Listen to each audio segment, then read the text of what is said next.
चीन पर secret document में तगड़ा खुलासा। चीन 6 साल से बना रहा था बायो हथियार।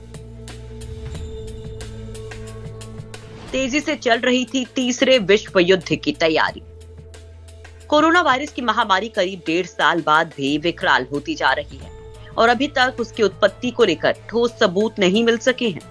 सबसे पहले इसका शिकार बने चीन ने उन आरोपों का खंडन किया है जिनमें वुहान के बाजार या लैब से इसके फैलने की बात कही गई थी।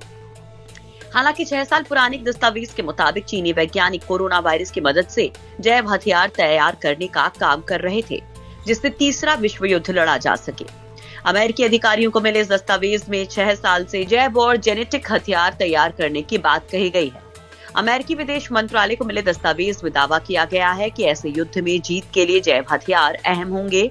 इसमें उनके इस्तेमाल का सही समय भी बताया गया है और दुश्मन के मेडिकल सिस्टम पर असर की चर्चा भी की गई है। द ऑस्ट्रेलियन के रिपोर्ट में पीपल्स लिबरेशन आर्मी के वैज्ञानिकों और स्वास्थ्य अधिकारियों के डोजियर पर बात की गई है और हथियार बनाने के लिए बीमारियों के इस्तेमाल की बात कही गई है। विशेषज्ञों के मुताबिक कम से कम 18 वैज्ञानिक हाई रिस्क लैब में इस पर काम कर रहे थे। सीक्रेट डॉक्यूमेंट में क्या कुछ मिला? अमेरिकी जांचकर्ताओं के हाथ एक दस्तावेज लगा है जिसके आधार पर उन्होंने कहा कि चीन के वैज्ञानिक पिछले 6 साल से तीसरे विश्व युद्ध की तैयारी कर रहे हैं, जिसे कोरोना वायरस जैसे बायोलॉजिकल और जेनेटिक हथियारों से लड़ा जाएगा। इस हैरान कर देने वाले दस्तावेज में कहा गया है कि युद्ध में जीत के लिए ये मुख्य हथियार होंगे। इसमें लिखा है कि वो बेहतर परिस्थिति कौन सी होगी जब बायो हथियार को जारी किया जाएगा और इससे दुश्मन के मेडिकल सिस्टम पर क्या प्रभाव पड़ेगा। चीन 2015 से ही सार्स कोरोना वायरस को सैन्य क्षमता के तौर पर इस्तेमाल करने की तैयारी कर रहा था। कई अधिकारी तो अब भी ये मानते हैं कि वायरस चीन लैब से ही निकला है। पीपल्स लिबरेशन आर्मी के वैज्ञानिकों और स्वास्थ्य कर्मियों के डोजियर में बीमारी के साथ छेड़छाड़ कर एक ऐसे हथियार को बनाने की जांच का जिक्र किया गया है जैसा पहले कभी नहीं देखा गया। वरिष्ठ अधिकारियों ने चीनी राष्ट्रपति शी जिनपिंग के करीबी लोगों के इरादों पर चिंता व्यक्त की है और देश को लेकर डर में है, क्योंकि लैब में होने वाली इस तरह की गतिविधियों पर कोई प्रतिबंध नहीं है। दस्तावेज लिखने वालों ने कहा है कि तीसरा विश्व युद्ध बायोलॉजिकल होगा और बाकी के 2 विश्व युद्ध से बिल्कुल अलग होगा। इसमें इन 2 युद्धों को केमिकल और न्यूक्लियर युद्ध बताया गया है। इसमें जापान पर गिराए गए 2 परमाणु बम और उसके बाद उसके सरेंडर करने के साथ ही दूसरे विश्व युद्ध की समाप्ति का जिक्र है और फिर दावा किया गया है कि बायो हथियार तीसरे विश्व युद्ध में जीत के लिए एक प्रमुख हथियार है। इसमें बताया गया है कि कौन सी परिस्थिति में इस तरह के हथियार को जारी किया जाए ताकि ज्यादा से ज्यादा नुकसान हो सके। अमेरिकी एक्सपर्ट्स का कहना है कि यह रिपोर्ट सामने आने से इस बात को लेकर सवाल और चिंता खड़ी हो गई है कि चीनी राष्ट्रपति शी जिनपिंग के करीबी आखिर किस मकसद से काम कर रहे हैं। उनका कहना है कि बहुत ज्यादा नियंत्रण के बावजूद ऐसे हथियार घातक साबित हो सकते हैं। चीन की खुफिया रिपोर्ट से उड़े दुनिया के होश।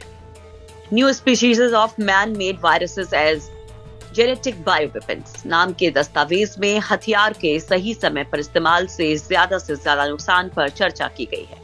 इसमें कहा गया है कि ऐसे हमले दिन के वक्त साफ मौसम में नहीं करने चाहिए। इन पर सूरज, पानी और बर्फ का असर हो सकता है। इन्हें तड़के, सुबह, शाम या बदली के दौरान इस्तेमाल करना चाहिए। रिसर्च में कहा गया है कि इस हमले से दुश्मन की स्वास्थ्य व्यवस्था चरमरा जाएगी। चीन को लेकर अमेरिका और ब्राजील जैसे देश साफ तौर पर कह चुके हैं कि उसने कोरोना वायरस को बायोलॉजिकल हथियार के तौर पर तैयार किया है। साथ ही कई देशों ने तो इस मामले में चीन की जांच करने की मांग की है। अमेरिका ने चीन के घातक इरादों पर चिंता जताई है। वहीं ब्रिटेन में विदेश मामलों की समिति के चेयरमैन सांसद टॉम टूगेधांत का कहना है कि जो शीर्ष नेतृत्व की बात करते हैं उनके इरादों को लेकर ये दस्तावेज चिंता देने वाला है। चाहे कितना भी सख्त नियंत्रण कर लिया जाए, लेकिन ये हथियार फिर भी खतरनाक ही रहेंगे। इस दस्तावेज के 18 लेखक हैं जो उच्च जोखिम वाली लैब में काम कर रहे हैं। ऑस्ट्रेलिया स्ट्रैटेजिक पॉलिसी इंस्टीट्यूट के एग्जीक्यूटिव डायरेक्टर पीटर जेनिंग्स ने भी इस पर चिंता जाहिर की है। खुफिया एजेंसियों का मानना है कि कोविड-19 चीन के वुहान लैब से ही पूरी दुनिया में फैला है, लेकिन अभी तक ऐसे सबूत नहीं मिल सके हैं जो ये साबित कर सके कि संक्रमण को जानबूझकर फैलाया गया है। इसी हफ्ते ब्राजील के राष्ट्रपति जेयर बोल्सोनारो ने चीन की आलोचना की और कहा कि उसी ने रासायनिक युद्ध छेड़ने के लिए कोविड बनाया है। वो देश में बढ़ते कोरोना वायरस के मामलों के कारण लगातार आलोचनाओं का सामना कर रहे हैं। बोल्सोनारो ने एक प्रेस कॉन्फ्रेंस में कहा, ये एक नया वायरस है, कोई नहीं जानता कि ये कहां उत्पन्न हुआ, लैब में या इंसानों ने कुछ जानवरों को खाया।